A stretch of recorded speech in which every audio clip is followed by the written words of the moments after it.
William the Conqueror's campaign of 1069 to 1070, frequently referred to as the harrying of the North, involved ruthless measures to crush dissent and solidify the Norman dominion in the north of England. During these operations, the Norman forces razed entire settlements, annihilated food supplies, slaughtered livestock, all actions that inflicted widespread famine and forced many of the natives to flee their homes.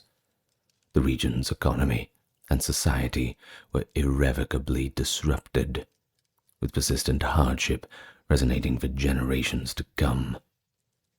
The harrying of the North stands out as this illustration of the lengths that conquerors were willing to go to in order to secure their authority, as well as the heavy toll that these methods imposed on local populations. Hello everyone and welcome. It's me, back again, but this time we're going back to a little bit after the Battle of Hastings.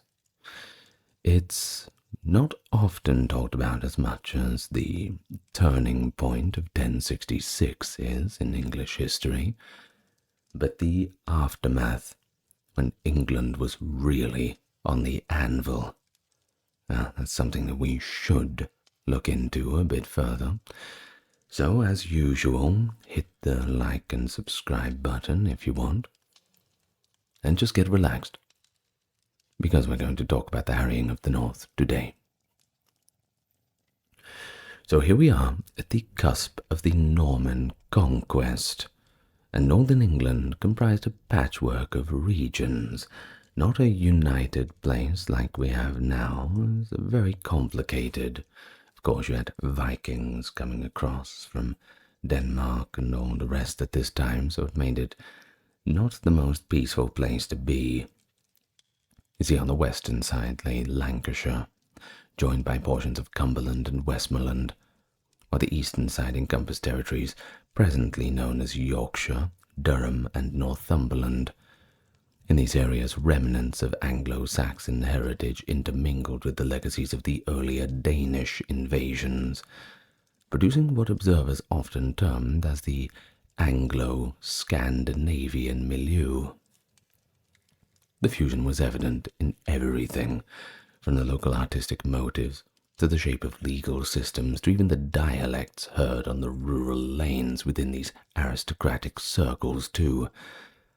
South of the River Tees, a boundary that roughly aligns with today's Yorkshire, many prestigious families proudly trace their parts of their ancestries to the Danish settlers, with such origins remaining influential in local politics and alliances well into the mid-11th century. Meanwhile, the broad gap between northern and southern England was not just a mere geographical distinction. You see, difficult roads and rugged landscapes made long-distance overland travel very difficult, and that's if you knew the way. Well, they had a little bit of a fix to this. Waterways. Communications and trade often took place along them, with ships plying routes between York and southern ports. Much easier to navigate.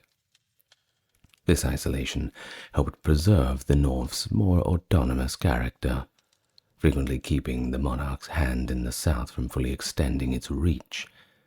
Matters were further complicated in 962, when Edgar the Peaceful acknowledged the Danelaw's earls' self-governance in return for their loyalty, thereby ceding considerable power to northern leaders. This move also diminished the direct authority of the Anglo-Saxon rulers whose lineage traced back to Alfred and Aethelstan, north of the Humber. During this period, the aged Anglo-Saxon earldom of Northumbria spanned from the Tees up to the Tweed, encompassing much land once dominated by Danish rule. Rivalries among local dynasties, coupled with the uneasy need to affirm fealty to distant capitals like Winchester or London, underscored the North's abiding sense of distinctness, ensuring it nurtured resentment whenever centralized government pressed its claims too forcefully. Following Harold Godwinson's defeat, and the death at the Battle of Hastings in October 1066, the figurehead of the English resistance turned to Duke William of Normandy, who became Edgar Atheling, sometimes called Edgar the Outlaw, who was actually the grandson of Edmund Ironside. Edmund Ironside had been the son of King Aethelred the Unready, whereas King Edward the Confessor was Edmund's half-brother. In theory, Edgar possessed a credible claim to the throne as one of the last surviving male heirs of the old English royal lineage, but even so, within 2 months of Hastings, his faction capitulated at Berkhamsted in December of 1066, effectively conceding that William would rule as king. From the ranks of those who submitted to William at Berkhamsted, only Ealdred, the Archbishop of York, stood by the newly crowned Norman king over the long term. Meanwhile, regions like Dover, Exeter, Hereford, Nottingham, Durham, York, and Peterborough erupted in a series of rebellions and border skirmishes that forced William to conduct arduous military campaigns and build fortifications, among them the early Mott and Bailey castles, of course, that would secure his control.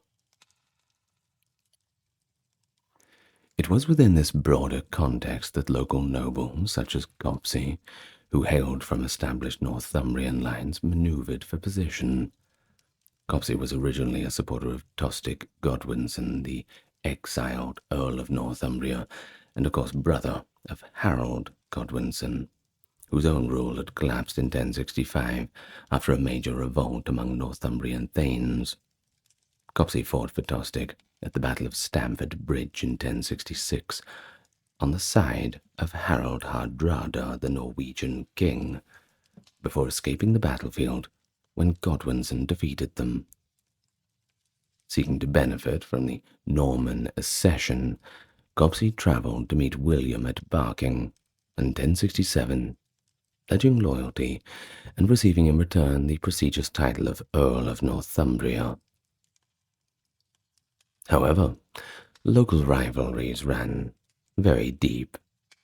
Only 5 weeks in power, Copsey was murdered by Osulf, the son of Earl Eadwulf IV of Bernicia, another branch of the old Northumbrian leadership. Almost immediately, Osulf himself was also killed, and the earldom was sold by William to Cospatrick, a cousin in the extended Northumbrian lineage. Cospatrick did not maintain the earldom long, however. By 1068 he had sided with Edgar Atheling in fresh uprisings against William. These continual rebellions, especially in the north, show how William's authority would be fiercely contested outside the more readily subdued south, forcing the new Norman regime to address these deeply ingrained local power structures. And of course, these centuries-old divisions between the Danish-influenced and the Anglo-Saxon communities. William decided to take a more direct approach in the north after witnessing 2 earls lose their lives and another shift loyalties. In the summer of 1068, he undertook a campaign to Yorkshire, marching with a sizable force toward the city of York. Edgar Atheling, who had been at the center of the ongoing resistance, recognized that the English forces could not withstand another major defeat. Consequently, a number of rebels, Edgar included, chose to flee, seeking refuge at the court of King Malcolm III in Scotland. This exodus shows how seamlessly local Northumbrian leaders could look north for alliances whenever Norman power advanced too far south of the River Tweed. But upon returning to Northumbria in the wake of his initial success, William decided on a certain change in strategy. Instead of attempting to secure the loyalty of a local Anglo-Saxon earl, as was the usual practice, he installed a Norman nobleman, Robert de Comines, sometimes referred to as simply de Comines, to govern the region. His intention was to cement Norman control by placing a trusted follower in command. However, Robert's tenure as Earl lasted scarcely 5 weeks. On January 28, 1069, despite repeated warnings from Bishop Aethelwyn of Durham that a significant rebel force was gathering in the vicinity, Robert rode into Durham with an armed retinue. The local rebels, likely composed of dispossessed thanes, surviving members of the Northumbrian aristocracy, and common folk motivated by anger at the new regime, surrounded Robert and his men, and poor old Robert was quickly overpowered and slowly killed. Spurred on by this success, the rebels marched to York, eliminating the Norman castellan in charge of the newly built castle there, as well as many of his men. At this point, they were on a roll. But William was not going to let that continue. His response was immediate and unrelenting. He gathered his forces and advanced rapidly to York, surprising the rebels and crushing the besieging army, killing or scattering them before they could mount an organized defense. Meanwhile, disturbances flared in other parts of England, potentially emboldened by northern successes against the Normans, while William himself moved to tackle uprisings in the Midlands and Stafford. He dispatched other earls and officials to re-establish Norman authority in Dorset, Shrewsbury, and Devon. All this shows how volatile the conquered territories remained. It was not a one and a done.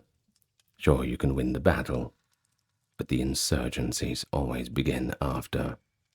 Scattered bands of Englishmen testing the Normans' hold on power. They would do their part. Concurrently, Edgar Atheling appealed for external aid.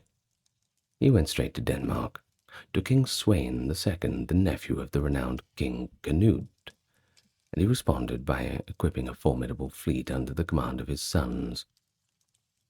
The Danish flotilla raided England's coast on its way north, briefly reasserting a measure of English and Danish control in York.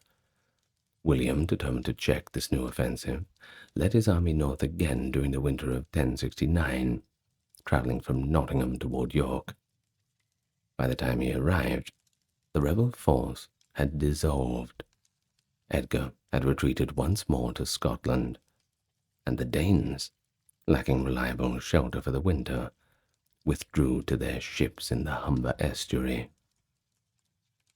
Preferring to avert a prolonged or pitched naval conflict, William agreed to pay them a substantial sum, basically a bribe, to get them to leave England.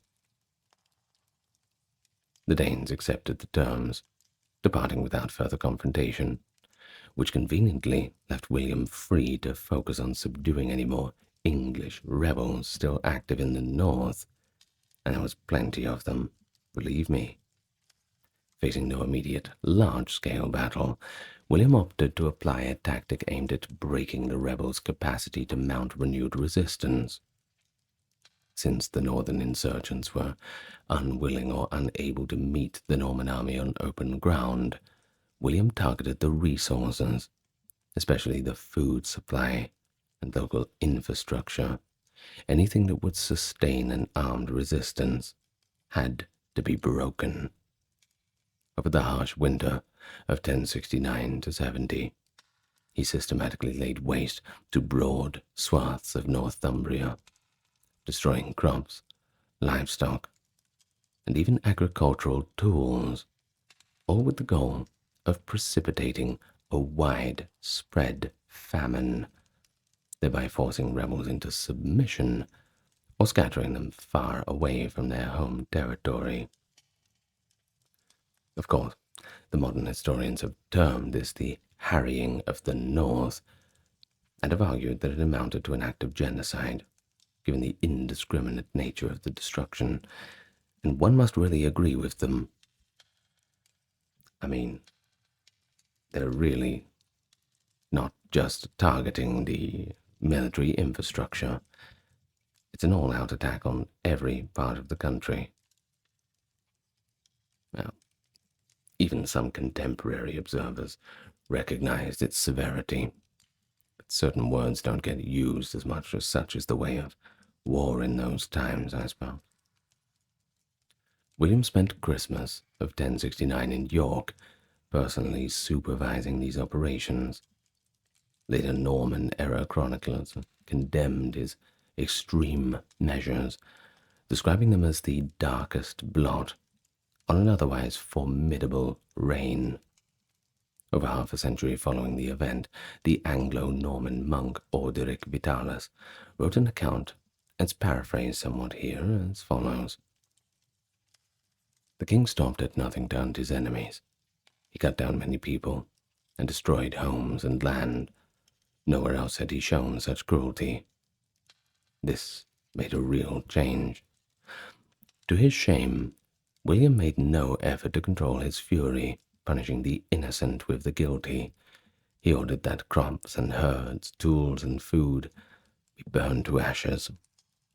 More than 100,000 people perished of starvation. I have often praised William in this book, but I can say nothing good about this brutal slaughter. God will punish him. William's path north from the River Aire led widespread devastation in its wake. As he advanced, his troops divided into smaller contingents, moving through the countryside in the early months of 1070 and laying waste to entire villages. Their strategy was comprehensive.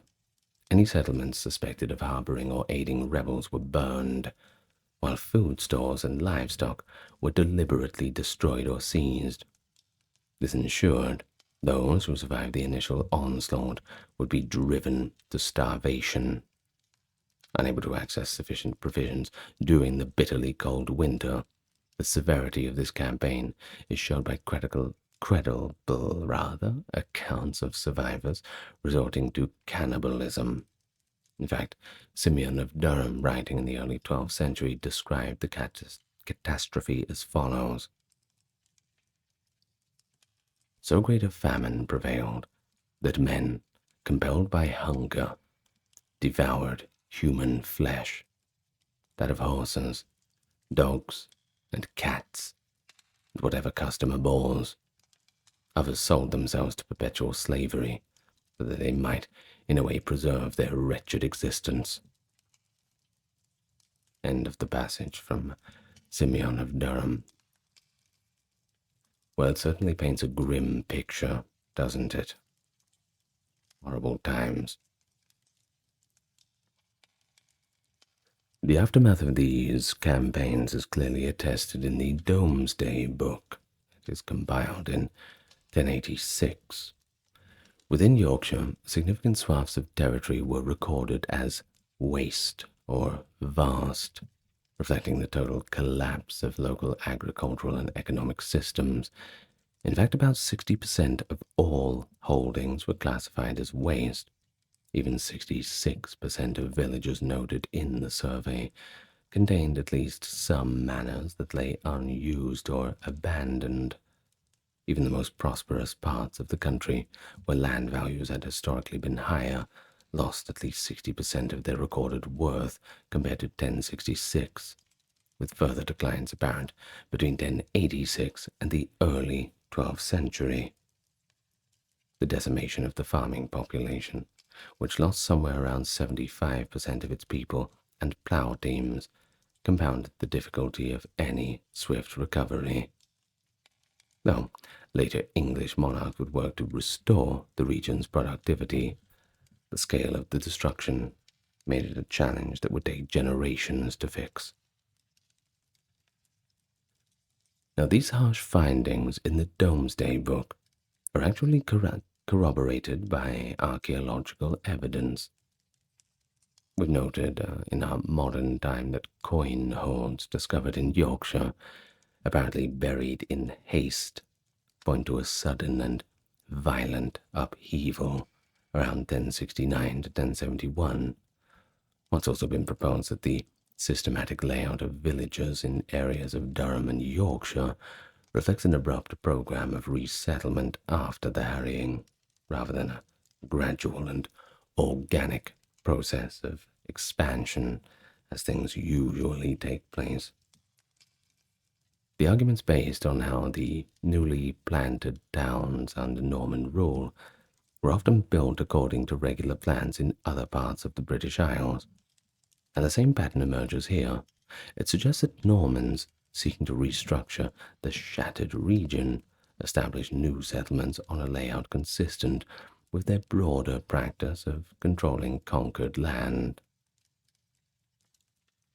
Well, some historians have questioned whether William's army truly had the capacity to inflict such vast devastation in northern England, given its probable size and relatively brief duration of the campaign. The Domesday Book, although it does list many manors in the north as a waste, does not offer conclusive proof that all destruction originated solely from William's forces. Several chroniclers note that Danish raiders were active along the eastern coast at this time, and Scots under King Malcolm III intermittently crossed the border too. So these incursions could well have contributed to the region's overall ruin too, either fighting on their own initiative or loosely aligning with local rebels. Either way, the north was pretty much being hit from all sides. Not a good time to be an Anglo-Saxon. But things get even more complex. It arises from the varied interpretations of the Domesday Commissioner's notation for the word waste. Some scholars do propose that certain entries might reflect reorganized or merged estates, which the surveyors found difficult to value accurately. Others suggest that the commissioners wrote waste when they could not gather precise information about the population or resources of a manor, rather than intending to record its utter destruction. A few medieval historians also point out that royal officials or local lords might have asked for these manors to be coded as waste in an effort to claim reduced taxes or respite from the Norman king's levies. Sounds like a good idea.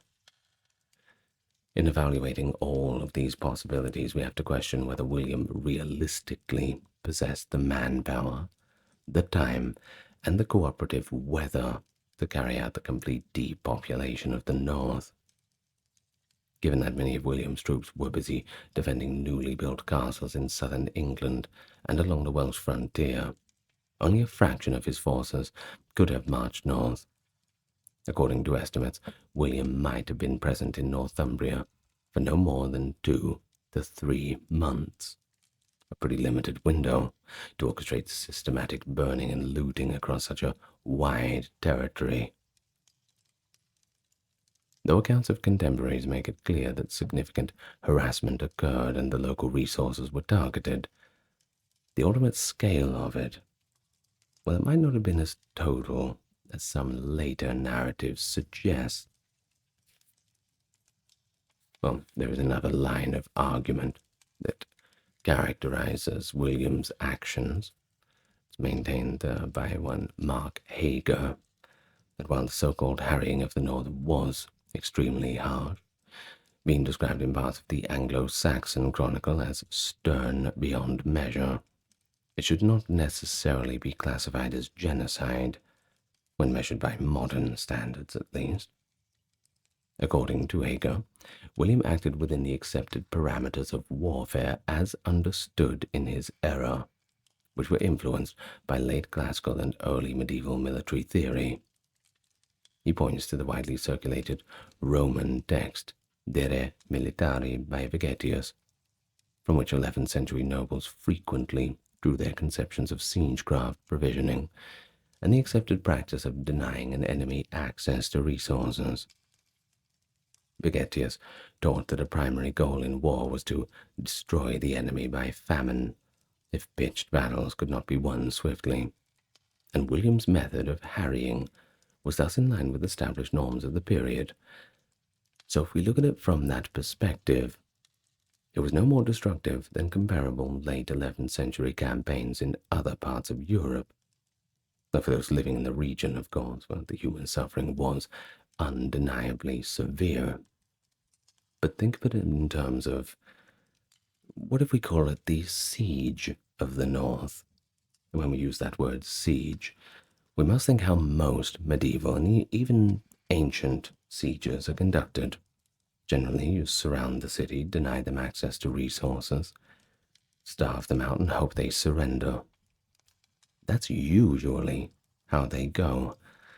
An all-out assault is dangerous, troublesome, not fun for anyone involved.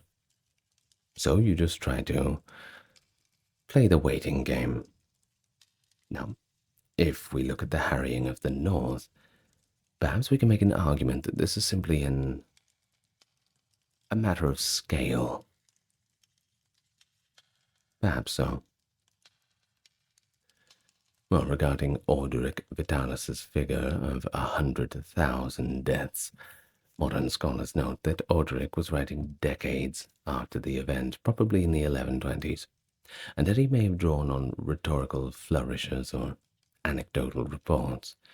If the entire population of England at the time of the Domesday Book was around 2.25 million, a claim of 100,000 deaths in one region might be exaggerated, or perhaps symbolic. It represents only 4.5% of the total populace. While it attests to strong tradition, even among Norman-influenced chroniclers, that William's campaign was extraordinarily destructive, the precision of that number cannot be taken at face value. Of which, of course, it couldn't. We're giving a rough estimate. Furthermore, the shock felt in northern England was recorded for generations afterwards, with oral tradition and monastic chronicles describing entire areas as left desolate. Still, many historians have argued that both the casualty numbers and the breadth of the devastation might have been overstated. Indeed, it's possible that William's threat of devastation, combined with the symbolic acts of burning major settlements, coerced large areas into submission, without each locale suffering to the same horrific extent. Make an example of one and hope that the others will follow. In addition, the presence of small-scale recoveries or local pockets of relative continuity is hinted by isolated references to farmland soon returning to use. After all, they couldn't find all of them, couldn't they? But nevertheless, these debates about how waste was recorded, who did the destroying, and whether William truly razed every corner of the region, don't do much to invalidate the fact that his measures inflicted serious hardship. We're not trying to downplay anything. We're not trying to deny anything. We're just trying to define things. Archaeological evidence of coin hoards and reorganized village layouts strongly indicate a substantial disruption. While the death toll remains a matter of contention, it is undeniable that William's approach to quelling rebellion in northern England involved intimidation, scorched earth tactics, and forceful suppression of local resistance. This campaign remains one of the most hotly analyzed episodes of English history. It shows out the brutal lengths of which William was willing to go to, but it also comes with this mystery of really how bad it was. Well, perhaps we'll never know. Or perhaps we will. Who knows what we're going to discover. Either way, what we do know is by 1076, with the North still not fully pacified, William saw fit to make yet another appointment for the earldom of Northumbria, this time choosing Lotharingian Walcher, who had become the Bishop of Durham in 1071, and was the first non-English prelate to hold that office. Walcher's dual role as both earl and bishop signaled the Norman crown's determination to control temporal and ecclesiastical power in tandem. After suppressing the northern resistance through force and political maneuvering, William replaced nearly all the Anglo-Saxon lords with Norman nobles and their close allies. The shift radically altered the power structures in the north, as local earls and thanes were supplanted by newcomers loyal to the conqueror. Among the most noteworthy of these new magnates was Alan Rufus, a Breton rather than a Norman by ancestry. Alan was a relative of Duke, later King William, a dependable and seasoned companion. Beginning in 1069 to 1071, William rewarded Alan with extensive lands in North Yorkshire. The Domesday Book would later describe this large expanse as the 100 of the land of Count Alan, better known in subsequent centuries as Richmondshire. But unlike most Norman or Breton lords who arrived with retinues to claim scattered holdings throughout England, Alan effectively governed what amounted to a self-contained principality. The king retained only Ainderbury Steeple on the territory's eastern boundary, and Robert of Mortain, who was actually William's half-brother, possessed a single village along the southern edge. Otherwise, this broad swath remained under Alan's more or less exclusive control, and that prevented any other Norman lords from settling within. It seems that Alan was onto a pretty good wicket, but remarkably, Alan decided to keep many of the existing Anglo-Danish landholders or their direct heirs in place, presumably believing that cooperation with, rather than total displacement of, local aristocrats would yield stability and prosperity in the long run, certainly as a gesture of goodwill, an olive branch, and it sets him apart from the other Normans who took, well, other methods. In York, Alan cemented his regional influence by founding St. Mary's Abbey in 1088, an act indicating both piety and political acumen, since generous patronage of the church often bolstered the lord's reputation. By 1086, according to the Domesday assessment, Alan ranked among the wealthiest barons in the realm, demonstrating the dramatic social realignment that followed the conquest. But north of the Tees, political upheaval continued to reverberate. Further north still lay Scotland, where King Malcolm III had long observed events in England, observing them with a mixture of wariness, but also ambition. In 1071, Malcolm married Margaret, the sister of Edgar Atheling, the last male member of the old Anglo-Saxon royal house, with Edgar himself waging sporadic opposition to William's rule. The marriage gave Malcolm cause to intervene in English affairs under the pretext of aiding his brother-in-law. Margaret, a devout Christian and committed reformer, proved a powerful cultural influence too, especially in the Scottish lowlands. Under her and her many sons, social, religious, and linguistic practices in southern Scotland came to resemble those of England more closely. This entire process is often referred to as the Anglicization of the region. William regarded Malcolm's new ties to the old English royal line as an implicit challenge to Norman authority. And we can't have that, can't we? Sensing the threat posed by such an alliance, William marched an army north in 1072 to confront the Scots. This expedition culminated in the Treaty of Abernethy, which the Anglo-Saxon Chronicle frames as Malcolm recognizing William's overlordship, at least in principle, and as part of that agreement, Malcolm was required to expel Edgar Atheling from his court. Although the Scottish king's practical loyalty to William varied over subsequent years, the immediate result was that Edgar lost his key ally and was eventually obliged to submit to William in 1074. With Edgar's final capitulation, the claim of the House of Wessex to the English throne fell dormant, removing one of the most significant figureheads of English resistance. But nonetheless, all of these tensions in the north did not simply vanish overnight. In 1080, Walter, Bishop of Durham, an appointee meant to fuse ecclesiastical and secular authority, was killed by local Northumbrians. Why did they do such a thing? Well, they were angered by what they regarded as unjust governance and excessive taxation. Imagine that.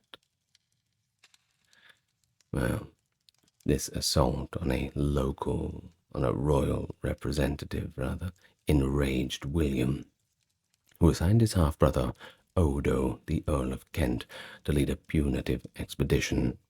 Odo's forces rampaged from York to Durham, burning farms, confiscating valuables, including an ornate sapphire-studded crozier from Durham's monastery, by the way.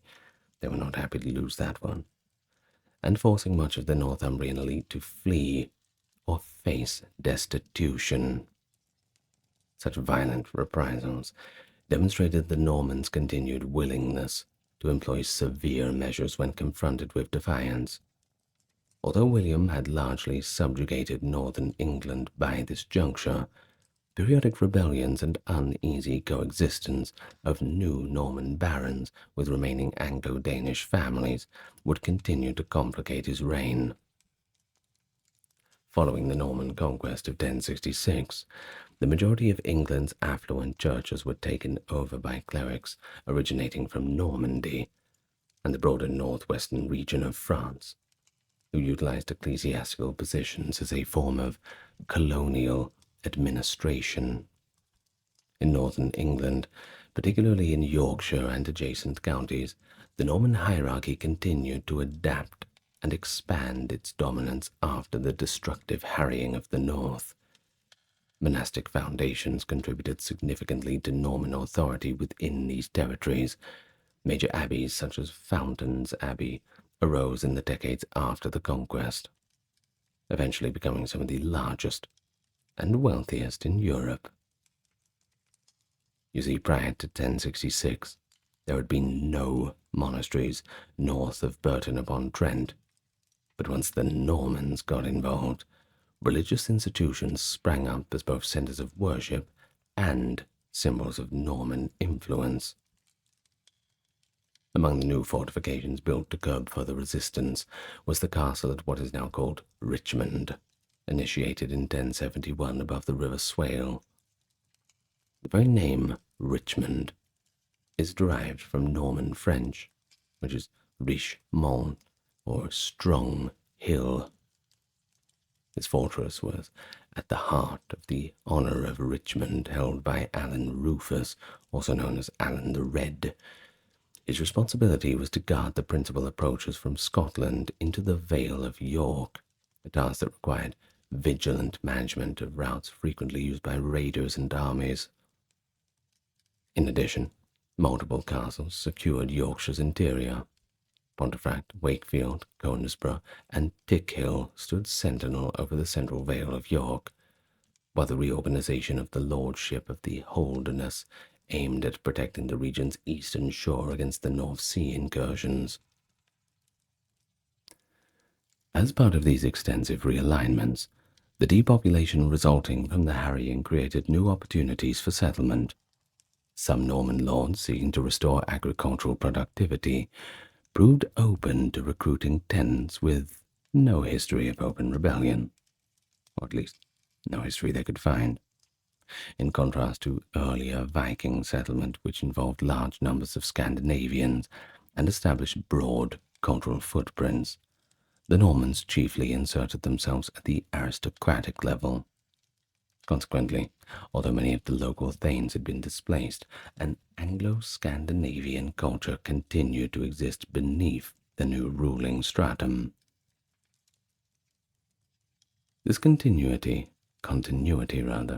is apparent in the survival of numerous Old English and Scandinavian personal names and charters produced between the 11th and 13th centuries, as well as in the northern dialect of Middle English with its characteristically Norse-influenced vocabulary and grammar.